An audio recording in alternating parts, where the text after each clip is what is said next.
Have you ever looked around and wondered, why does everyone seem so busy chasing something? Faster cars, bigger houses, higher titles, more followers. It's as if the world has agreed on a silent rule: more means better. And if you have more, then surely you must be happy, right? But look closer. Behind the sparkling city lights and polished smiles, there's a quiet kind of hunger, a gnawing emptiness people rarely admit, an aching that no designer label or corner office ever seems to fill. You can feel it in crowded streets, in endless scrolling through flawless images, in sleepless nights haunted by invisible anxieties. We live in a world obsessed with success. But what exactly is success? Most of us are taught to believe it's measured in numbers: your bank balance, your social media followers, the square footage of your house, the number of digits in your paycheck. The higher, the better. The faster you climb, the more applause you get. Yet here's the irony no one warns you about. The higher you climb, the lonelier it can become. And the louder the applause, the more deafening the silence inside. Let me tell you a story. There once was a man named Curran, a name known across the country. At just 42, he was a tech mogul, featured on magazine covers, guest speaker at elite conferences, and owner of 3 vacation homes, each more extravagant than the last. To the world, he had it all. To himself, he was suffocating. Every morning, he would wake up in a luxurious penthouse overlooking a city skyline, yet feel an unshakable heaviness in his chest. There were awards on his shelves, but none eased the quiet sense of meaninglessness that crept in when the parties ended. No one knew that each night, he would sit alone by the window, scrolling through photos of people smiling in simple countryside temples, wondering, why do they seem so free while I, with everything, feel trapped? One evening, during a trip to Kyoto on business, Curran's driver took a wrong turn. Lost in the quiet, misty outskirts of the city, they stumbled upon a tiny, weathered monastery surrounded by ancient trees. Curious, Curran stepped inside. There, in the fading golden light, sat an old monk. His robe was threadbare, his room empty save for a mat and a wooden bowl. Yet when the monk spoke, there was a clarity, a calmness, a warmth that wrapped around Curran like a gentle wind. They spoke for hours, not about stocks, mergers, or luxury cars, but about what it means to truly live. The monk told him, the world will always offer you shining things, but none of them can fill a restless heart. Simplicity, not in possessions, but in spirit, that's where true wealth is found. That night, Curran slept better than he had in years. Not because he had more, but because, for the first time, he needed less. And this isn't just Curran's story. It's the story of millions. Maybe it's your story too, because somewhere deep down, we all know the modern definition of success is broken. It promises freedom but delivers anxiety. It promises happiness but leaves you longing. It tells you to chase more but never teaches you to appreciate enough. The Buddha spoke of this over 2,500 years ago. He taught that desire is a flame, and the more you feed it, the higher it burns until it consumes you. In chasing after things we think will make us happy, we lose sight of what actually does. Peace, clarity, presence, connection. It's not that having things is wrong. The problem begins when those things start having you, when your sense of worth is chained to what you own, who you impress, and how loud the world claps for you. The ancients understood something we've forgotten. A simple life isn't a poor life. It's a deliberate, conscious, powerful life. One where you choose what matters and release what doesn't. Imagine waking up in the morning and not reaching for your phone first thing. Imagine eating a meal and actually tasting it. Sitting with a friend without feeling the need to document the moment. Moving through the world without constantly measuring yourself against others. It sounds radical now, but it's the way humans lived for thousands of years. And in those quiet, mindful lives, they found a kind of richness most of us are too distracted to notice. In truth, success has never been about having more. It's about need. What if success isn't something you chase, but something you uncover? Quietly from within, we live in a world that rewards speed, hustle, noise, But the Buddha taught a path built on stillness. He didn't promise riches, followers, or fame. He offered something far more radical: freedom. Not the kind of freedom advertised in glossy brochures, but the deep, unshakable kind. Freedom from suffering, freedom from craving, freedom from the endless cycle of becoming. In the modern world, we are conditioned to become. More successful, more beautiful, more powerful, always becoming, never just being. But the Buddha gently asked, what if you're already enough? That question shatters everything modern society holds sacred. And that's exactly why it matters. To truly redefine success through the Buddhist lens, we have to let go of everything we've been taught to believe about it. That it's a destination, that it's earned through relentless striving, that it's about accumulation of wealth, of validation, of control. Instead, the Dhamma teaches us, success is not what you gain, it's what you let go. Imagine this. A man sits under a tree. He owns nothing. He's barefoot, dressed in simple robes. He eats once a day, sleeps little, and has no possessions except a bowl and a smile. To the world, he has nothing, but inside he's at peace. His mind is calm, his heart is clear, his spirit is unburdened. That man is a Buddha, and that smile, that stillness is the fruit of true success. In Buddhist teachings, there are 3 poisons at the root of human suffering: greed, hatred, and delusion. Modern success often fuels all 3. We chase more not out of need but greed. We compete, compare, and resent, that's hatred. And we convince ourselves this is the only way to live, that's delusion. But Buddhism invites us to see clearly, to pierce through the illusions, to realize that real success doesn't scream, it whispers. It's found in the way you treat a stranger, in how you sit with discomfort without reacting, in the ability to meet failure without losing yourself, in how deeply you understand that nothing, absolutely nothing, lasts. That's why the Buddha spoke so often of impermanence, because once you see that everything changes, everything fades, everything you cling to will slip through your fingers. You stop clinging, and when you stop clinging, you begin to breathe. Think about that. Success, then, isn't about holding on. It's about letting go skillfully, mindfully, compassionately. But don't confuse this with giving up. Letting go is not defeat, it's wisdom. It's seeing clearly that nothing outside of you can complete you, not titles, not things, not applause. The most successful people in Buddhist thought weren't kings or merchants. They were renunciants, wanderers, forest monks. And yet their presence echoed louder than any empire. They didn't need to become someone. They just needed to realize who they already were.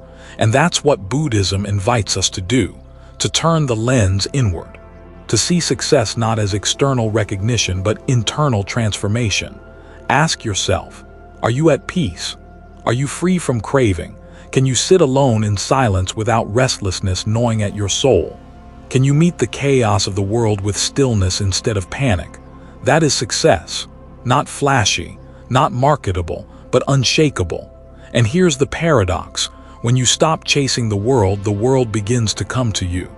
Not because you need it, but because you've become magnetic through presence. Like the Buddha sitting under the Bodhi tree. He wasn't looking for followers, but the world followed his peace. True success doesn't impress. It inspires. And you don't need to shave your head or retreat to a cave to find it. You can start right here, in the middle of your ordinary life, by living deliberately, by practicing mindfulness, by aligning your life with values, not vanity, by measuring worth in wisdom, not wealth. Because in the Buddhist view, the richest person is not the one who has the most, but the one who needs the least. And as you begin to walk this path of inner success, you'll start noticing something. The world around you may not change, but the way you move through it will. What once triggered anxiety now invites reflection. What once felt urgent now feels optional. And what once defined you, the titles, the trophies, the noise, begins to fade into the back. There's a quiet kind of power in simplicity. In a world addicted to excess, more screens, more noise, more options, more distractions. Choosing less feels almost rebellious, but maybe it's the most important rebellion of all. Because the truth is, the more we fill our lives with stuff, the emptier we often feel. We chase after new things hoping they'll fill a space inside us that no object ever can. And so, we accumulate endlessly. More gadgets, more clothes, more likes, more validations. Yet at the end of the day, lying in the quiet of our own minds, we sense it. That persistent ache, that emptiness disguised as busyness. The Buddha saw this centuries ago. He called it tanha, craving, thirst, and warned that it wasn't just about physical things, but ideas, identities, and even the constant need for more experiences. He taught that simplicity isn't deprivation, it's liberation. When you remove the unnecessary, you make space for what truly matters. It's like a cluttered room. The more you cram into it, the less room there is to breathe, to move, to live. But when you clear it out, when you strip it back to the essentials, suddenly the space itself becomes beautiful. Your life works the same way. Simplicity is not about having nothing. It's about having just enough. Enough to meet your needs. Enough to nourish your soul. Enough to allow you to move through the world lightly without being weighed down by the constant burden of excess. Think about it. How often do we buy things, not because we need them, but because we want to feel something? A sense of status, a momentary high, an illusion of control. And yet how quickly those feelings fade. What remains is clutter. Not just physical clutter, but mental clutter, emotional clutter, spiritual clutter. We're so busy carrying things we don't need, old grudges, future worries, endless comparisons, that we forget how light life can feel.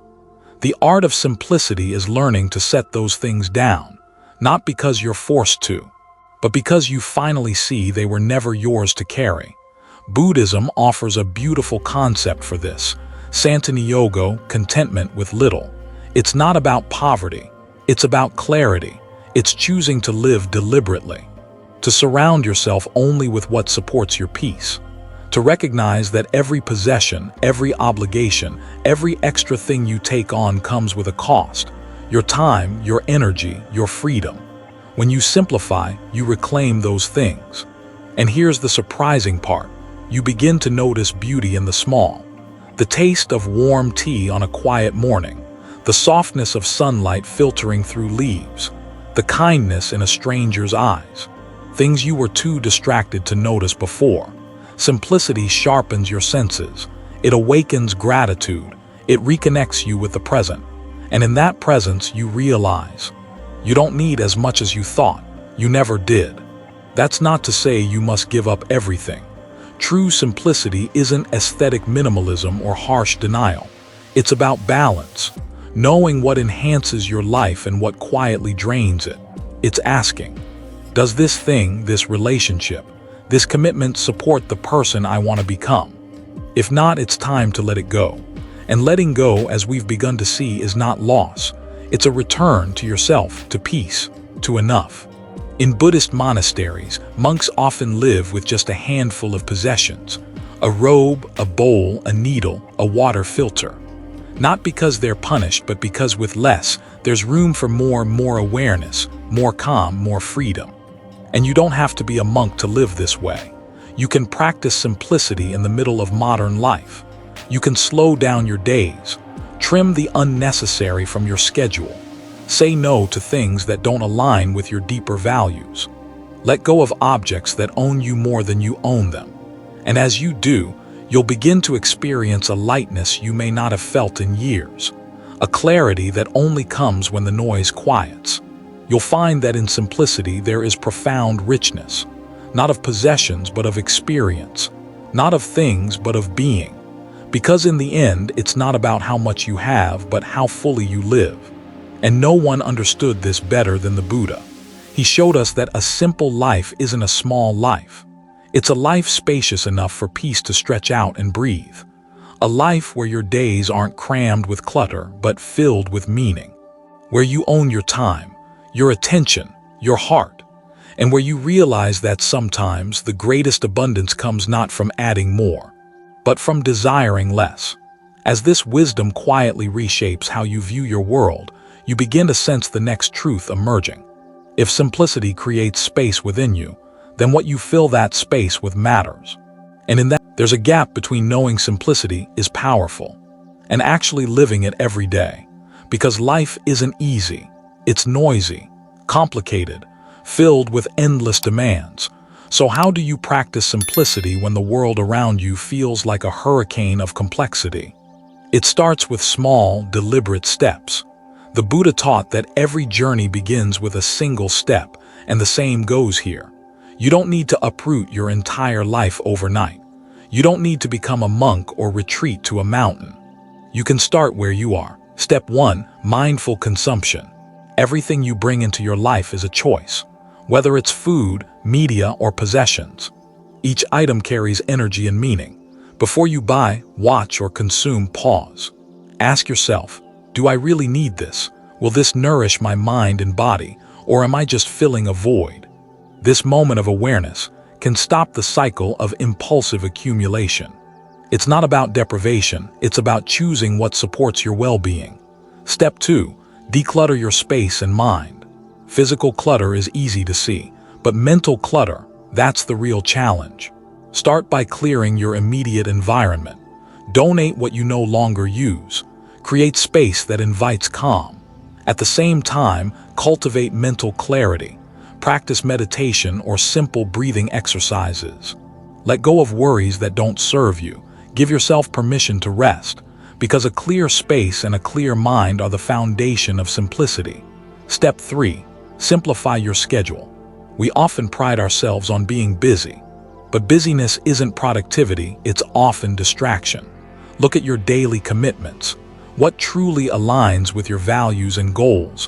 What feels like obligation or pressure? Learn to say no gracefully. Protect your time like a precious resource. This doesn't just lighten your calendar, it frees your spirit. Step 4. Practice contentment. Gratitude and contentment are two sides of the same coin. By appreciating what you already have, you reduce the hunger for more.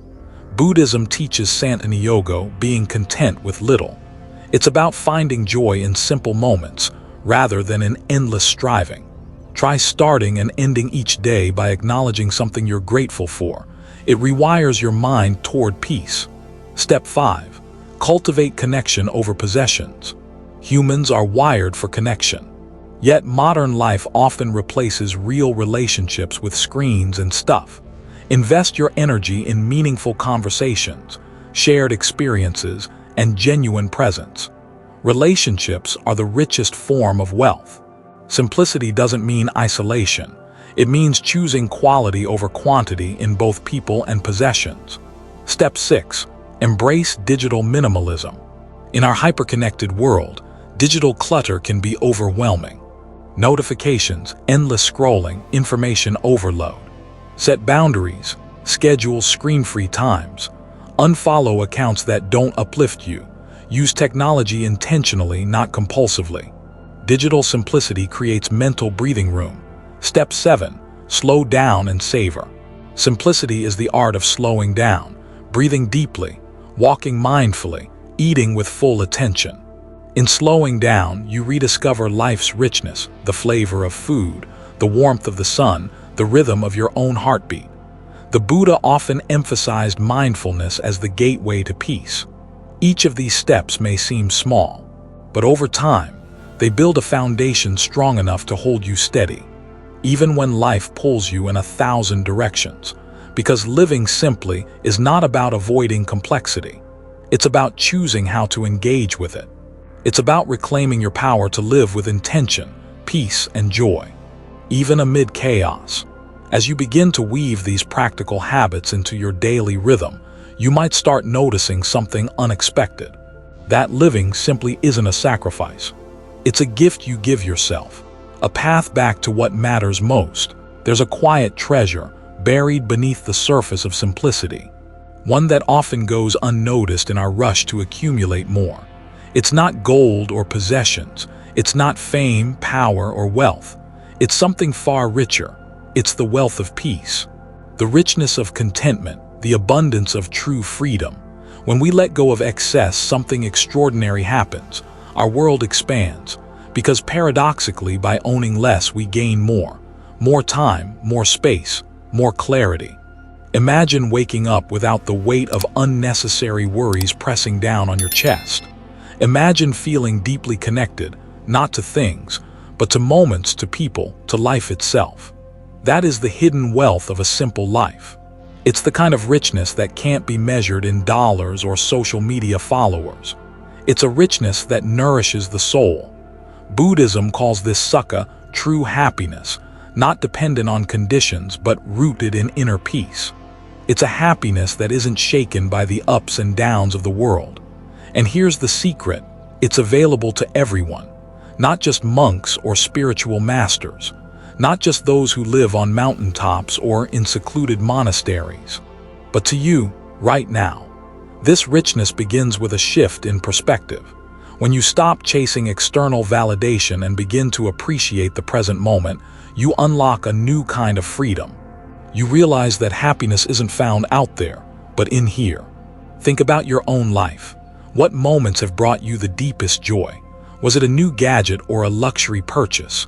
Or was it a genuine smile from a friend? A quiet walk in nature? A moment of stillness after a busy day? These small moments hold the real treasures.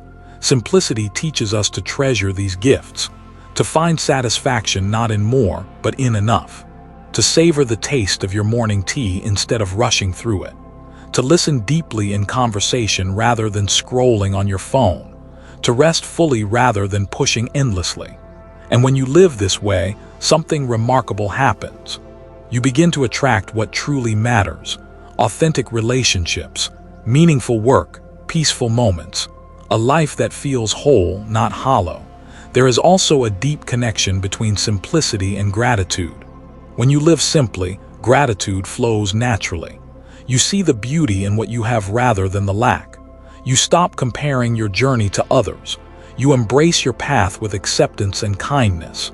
This gratitude becomes a wellspring of resilience. When challenges come, as they inevitably do, you meet them with calm strength, because your sense of worth isn't tied to possessions or achievements. It's anchored in your own being, and that is the greatest wealth of all.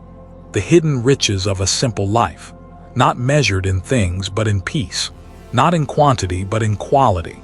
So, if you've ever wondered why simplicity feels so elusive, it's because it asks for a deeper kind of richness, one that goes beyond the surface and calls you to your true self. And that journey, from clutter to clarity, from craving to contentment, is the most rewarding adventure you will ever take. As this truth settles in your heart, you're ready to face one of the biggest challenges on the path to simplicity: letting go. Because sometimes the greatest act of courage is to release what no longer serves us, and in that release, find our greatest freedom. It's a powerful force that drives us forward. It fuels innovation, creativity, and progress. It's the spark behind every dream and goal we set. But in the fast-paced race of modern life, ambition can become a double-edged sword. It can lead to endless striving, stress, and dissatisfaction. We find ourselves caught in a loop chasing success, only to feel emptier, running faster, yet moving further away from peace. So, how do we transform ambition into something that serves us, rather than enslaves us? The answer lies in wisdom. Buddhism offers a profound way to reframe ambition, not as a craving or attachment, but as a mindful, purposeful energy aligned with true values. True wisdom doesn't reject ambition, it refines it. Instead of blindly pursuing external achievements, wisdom asks, what is the deeper purpose of my ambition? Does this goal lead to lasting happiness or just temporary gain? This shift in perspective is crucial. When ambition is guided by insight, it becomes a tool for growth, not a source of suffering. Think of ambition as water. In its raw form, it can flood and destroy. But channeled wisely, it nurtures a garden, the garden of your life. One way to transform ambition is by aligning it with compassion for yourself and others. Ask yourself, does my ambition contribute to the well-being of others? Does it honor my inner truth? When your goals serve a higher purpose, they become a source of fulfillment. Ambition then becomes a force for good, not just personal gain but collective benefit. Another step is embracing patience. In a world obsessed with instant results, Buddhism teaches the value of slow, steady progress. Wisdom reminds us that meaningful change takes time. It encourages us to celebrate small victories, to learn from setbacks, and to stay committed without burning out. Ambition grounded in wisdom also embraces humility. It recognizes that we don't have all the answers. It welcomes uncertainty as a natural part of the journey. This openness leads to greater adaptability and peace of mind. At the same time, transforming ambition means cultivating contentment alongside drive. It's possible to work hard and still be at peace. Contentment doesn't kill ambition, it balances it. You learn to appreciate what you have while striving for what truly matters. Buddhism's eightfold path offers practical guidance here. Right intention, right effort, and right mindfulness all encourage a balanced approach to ambition. You work with purpose, effort, and awareness, not blind desire or relentless craving. Imagine a life where ambition fuels your deepest values, where success is measured not by status or possessions, but by wisdom, kindness, and inner peace. This is the ambition transformed. It's a journey from chasing illusions of success to embodying a profound, sustainable fulfillment, from rushing and grasping to flowing with clarity and purpose. As you cultivate this transformation, you prepare for the final step on this path of simplicity and success. Living fully, embracing both ambition and simplicity, wisdom and joy in harmony. As our journey comes to a close, let's take a moment to breathe deeply and reflect on what true success really means. In a world filled with noise, distractions, and endless chasing, we often forget that the greatest achievement isn't the accumulation of things, but the discovery of simplicity. True success isn't found in complexity or excess. It lives in the quiet moments of peace, in the clarity of purpose, and in the wisdom to appreciate enough. Simplicity is not a sacrifice. It is the ultimate freedom, a freedom that allows your true self to shine. Unburdened, authentic, whole.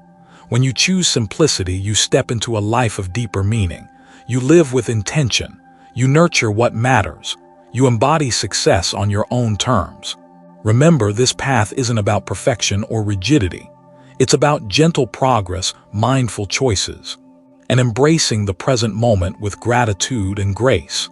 If this journey has inspired you, I invite you to take it further. Share your thoughts, your experiences, and your own stories of simplicity and success. Let's build a community where wisdom and compassion grow. Hit the like button if you found value in this story. Subscribe and ring the bell so you won't miss the next deep dive into Buddhist wisdom and mindful living. And don't forget to leave a comment. What does success mean to you?